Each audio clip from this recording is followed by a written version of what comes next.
بالله من الشيطان الرجيم.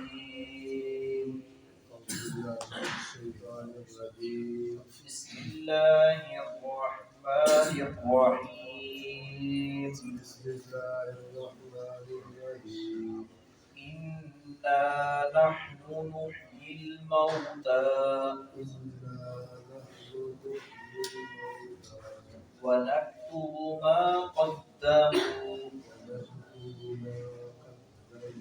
وآثارهم وكل شيء أحصيناه في إمام مبين.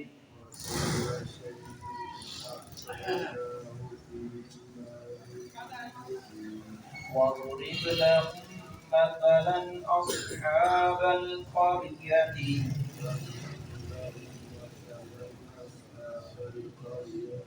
إذ جاءها المرسلون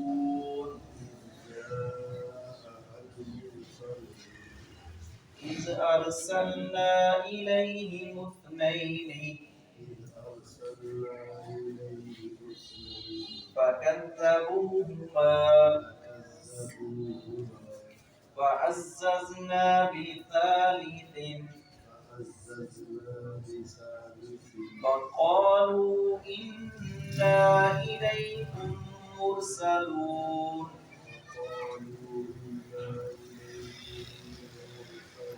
قالوا ما أنتم إلا بشر مثلنا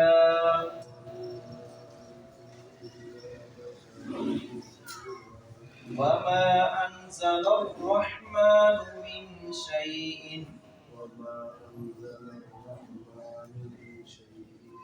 إن أنتم إلا تكذبون.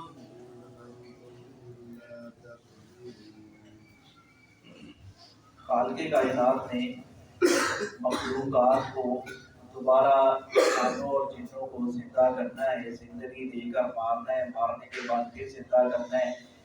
حشر کا میدان قائم و دائم ہوگا اور وہاں لوگوں سے بات پوچھ ہوگی ان کے اچھے اور برے اعمال کے بارے میں۔ اچھے اعمال والے جنت الفردوس کے حقدار ٹھہریں گے، جنت کے مختلف درجات پائیں گے، برے اعمال والے جہنم میں جائیں گے۔ تو اللہ رب العزت نے یہ بھی فرما دیا ہے کہ ان کے قدموں کے جو آثار ہیں وہ بھی لکھے جاتے ہیں۔ ایک انسان نیکی کرتا ہے اور اس کا عمل ہے وہ تو لکھا گیا ہے، ایک وہ دنیا سے چلا گیا اس کے بعد پیچھے کچھ آثار چھوڑ کر گیا ہے، اگر وہ آثار خیر والے ہیں، بھلائی والے ہیں، اس کا اجر بھی اس کو ملتا رہتا ہے، اگر برے ہیں تو وہ اس کے نامہ اعمال میں برائیوں کا پھر اضافہ ہوتا چلا جاتا ہے۔ جیسے صدقہ جاریہ ہوتا ہے، ایک کام کرنے کا ثواب ملتا رہتا ہے، ایسے اگر کسی نے برا کام جاری کیا، باقاعدہ حدیث مبارکہ کے الفاظ ہیں، نبی اکرم صلی اللہ علیہ وسلم نے فرمایا جس نے کوئی اچھا عمل کیا اور اس کے بعد بھی وہ اچھا عمل جاری رہا، لوگ اس پر عمل کرتے رہے، جتنا جاری کرنے والے کو ثواب ہے اتنا ہی اس پر چلنے والے، اس کی طرف رہنمائی کرنے والے، وہ اپنانے والوں کو بھی اتنا ہی اجر، ان کے اجر میں کوئی کمی نہیں آئے گی۔ اور جس نے کوئی برا طریقہ ایجاد کیا، کوئی بدعت ایجاد کی اور لوگوں نے اس کو اپنا لیا، وہ خود بھی گمراہ تھا، خود بھی گناہگار تھا اور سزا پائے گا، پیچھے چلنے والے وہ بھی سزا پائیں گے۔ کیوں اللہ رب العزت نے عقل دی تھی، فہم دیا تھا، شعور دیا تھا، لیکن عقل سے انہوں نے کام نہیں لیا۔ تو اللہ رب العزت نے یہاں تذکرہ کیا ہے ان لوگوں کا کہ جو گمراہ لوگ ہیں ان کا انجام کیا ہوگا۔ آثار لکھے جاتے ہیں۔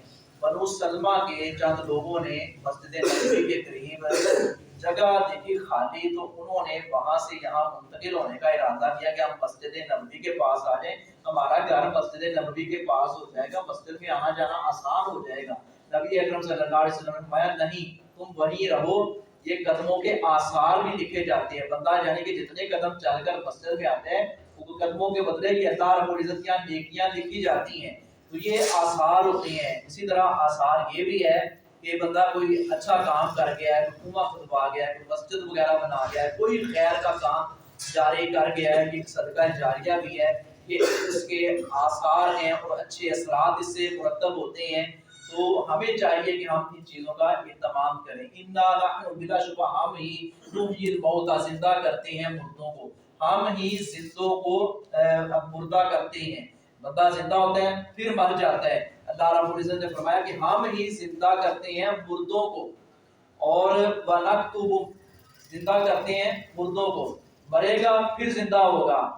اس میں ایک یہ بھی مطلب مفہوم بیان کیا مفسرین نے کہ بعض ہے دنیاوی اعتبار سے زندہ، بظاہر زندہ ہے لیکن ایمان سے محروم ہے، اسلام کی دولت سے محروم ہے، شرک و بدعات میں اور کفر میں لت پاتے ہیں، وہ اللہ رب العزت کے ہاں مردہ ہی ہیں، ان کی زندگی کا اللہ رب العزت کو کوئی فائدہ نہیں ہے، ان کو ان کی ذات کو کوئی فائدہ نہیں ہے، وہ گمراہی کے دانے پر کھڑے ہیں۔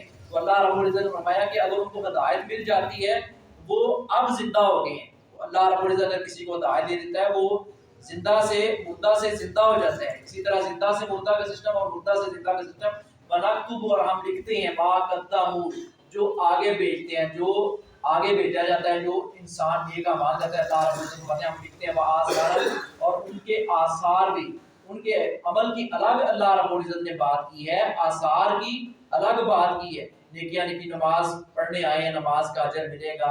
اس کے علاوہ جو قدم چل کر آئے ہیں ان کا اللہ رب العزت نے اسپیشل تذکرہ کیا ہے کہ ان کے آثار بھی لکھے جاتے ہیں۔ وَكُلَّ شَيْءٍ، اور ہر چیز، أَحْصَيْنَاهُ، ہم نے محفوظ کر رکھا ہے اس کو، فی امام مبین، ایک واضح کتاب ہے، لوح محفوظ میں۔ اللہ رب العزت نے فرمایا کہ سارے اصول، ضابطے اور سب کچھ اللہ رب العزت نے محفوظ کر رکھا ہے۔ وَاضْرِبْ لَهُمْ، اور آپ بیان کیجئے ان کے لیے، مثلا ایک مثال، اصحاب القریہ، بستی والوں کی، اذ جاء المرسلون، جب آئے اس بستی میں بھیجے ہوئے، جب وہ بھیجے ہوئے آئے، وہ مفسرین نے لکھا رسول نہیں، وہ حضرت عیسیٰ علیہ السلام نے ایسے ان کو بھیجا تھا کہ آپ جا کر ان لوگوں کو مبلغ کے طور پر بھیجا تھا، آپ جا کر ان کی تبلیغ کریں اور ان کو صراط مستقیم کی طرف ان کی رہنمائی فرمائیں۔ اب وہ گئے دونوں جا کر، اس ارسلنا، جب ہم نے بھیجے لئی اس نئے ان کی طرف دو پیغمبر، بعض نے پیغمبر سے مراد یہ بھی ضروری نہیں کہ وہ پیغمبر ہو باقاعدہ طور پر، پیغمبر کا مطلب یہ بھی ہوتا ہے کہ پیغام لے کر جانے والا، مبلغ، وہ حضرت عیسیٰ علیہ السلام ہے۔ اس میں اختلاف پایا جاتا ہے، بہرحال ان کا مقصد اور مشن یہی تھا کہ لوگوں کو جا کر ہدایت کی تلقین کریں، خیر کی تلقین کریں۔ فَكَذَّبُوهُ، واپس جھٹلایا ان دونوں کو، فَعَزَّزْنَا، پھر ہم نے تقویت دی، بِثَالِثٍ، تیسرے کے ساتھ، پھر ایک تیسرے کو بھیجا، آپ بھی جائیں ان کو جا کر سمجھائیں۔ فَقَالُوا، پس انہوں نے کہا، اِنَّا، بے شک ہم، إِلَيْكُمْ مُرْسَلُونَ، تمہاری طرف بھیجے گئے ہیں، ہماری ذمہ داری لگائی گئی ہے، ہمیں بھیجا گیا ہے، ہم ایک خیر کا اور نیک مشن لے کر آئے۔ قالوا، انہوں نے کہا، ما انتم، نہیں ہو تم، الا بشر مثلنا، مگر بشر ہی ہم جیسے۔ انہوں نے کہا تم ہمارے جیسے بشر ہو، ہم تم پر کیسے ایمان لے کر آئیں، ہمیں نہیں کوئی لگتا، ہم نہیں آپ پر یقین کرتے کہ آپ کو اللہ رب العزت نے بھیجا ہے، خالق کائنات نے بھیجا ہے، یا آپ نمائندے ہیں باقاعدہ طور پر اور کسی نبی کی طرف سے آئے ہوئے ہیں، ایسا کچھ بھی نہیں ہے، آپ ہمارے جیسے انسان ہیں۔ ان کی نظروں میں اور ان کے ذہن میں یہ بات تھی کہ وہ ایک الگ مخلوق ہوتی ہے، اور ان کی جو خود ساختہ جو اصول تھے وہ اس کے مطابق چاہتے تھے، اور یہ انکار کرنے والوں نے ایسے انکار کیا۔ رسول اکرم صلی اللہ علیہ وسلم کے بارے میں کتنی جگہ قرآن کریم میں آتا ہے کہ یہ وہی رسول ہے جو کھاتا بھی ہے، پیتا بھی ہے، بازاروں میں چلتا بھی ہے، ہم رسول کیسے مان لیں؟ بشر رسول ہو ہی نہیں سکتا، بندہ رسول ہو ہی نہیں سکتا۔ تو اللہ رب العزت نے جگہ جگہ بندہ اور بشر بولا ہے پیارے نبی صلی اللہ علیہ وسلم کو۔ آپ ہمارے جیسے بندے نہیں ہیں، ہمارے جیسے بشر نہیں ہیں، آپ سید البشر ہیں، آپ سے غلطی کا امکان نہیں ہے، وہی اللہ رب العزت آپ کی طرف کرتے ہیں، اللہ رب العزت آپ کی طرف رہنمائی کرتے ہیں، ہم سے غلطیاں ہوتی ہیں، ہم گناہوں میں لاپرواہ ہیں، آپ ہیں بشر، سید البشر، اور آپ نور ہدایت ہیں، نور مجسم نہیں ہیں۔ یہ ایک لمبی چوڑی بحث ہے، پہلے ویسے یہ چلتی ہوتی تھی۔